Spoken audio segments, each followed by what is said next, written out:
കോഴിക്കോട് വയോധികനെ ആക്രമിച്ച് പണം കവർന്ന പ്രതി പിടിയിൽ. സഹായിക്കാനെന്ന വ്യാജേന എത്തിയായിരുന്നു കവർച്ച. കോഴിക്കോട് ബേപ്പൂരിൽ വയോധികനെ ആക്രമിച്ച് പണവും രേഖകളും കവർന്ന കേസിൽ പ്രതിയെ പോലീസ് പിടികൂടി. ഗോദീശ്വരം കല്ലിങ്ങൽ സ്വദേശി കോട്ടപ്പുറം കുഞ്ഞുകണ്ടിപ്പറമ്പ് വീട്ടിൽ 45 വയസ്സുകാരനായ രതീഷാണ് ബേപ്പൂർ പോലീസിന്റെ പിടിയിലായത്.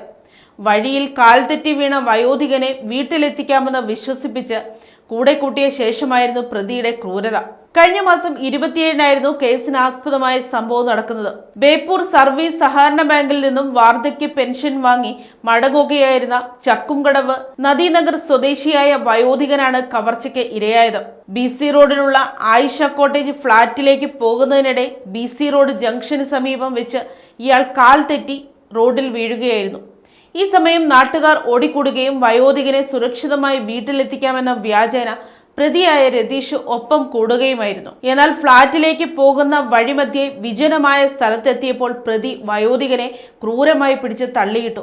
തുടർന്ന് ഭയന്നുപോയ അദ്ദേഹത്തിന്റെ ഷർട്ടിന്റെ കീശയിൽ ഉണ്ടായിരുന്ന 4000 രൂപയും ആധാർ കാർഡ് ഉൾപ്പെടെയുള്ള സുപ്രധാന രേഖകളടങ്ങിയ പേഴ്സും ബലമായി കവർന്ന് രതീഷ് കടന്നുകളയുകയുമായിരുന്നു.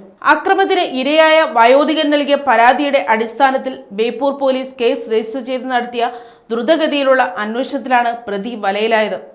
പിടിയിലായ രതീഷ് നിരവധി ക്രിമിനൽ കേസുകളിൽ പ്രതിയാണെന്ന് പോലീസ് അറിയിച്ചു.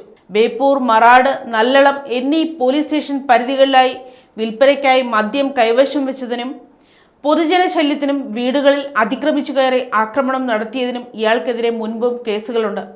അറസ്റ്റ് രേഖപ്പെടുത്തിയ പ്രതിയെ കോടതിയിൽ ഹാജരാക്കി റിമാൻഡ് ചെയ്തു. News desk, Kottarakkara media.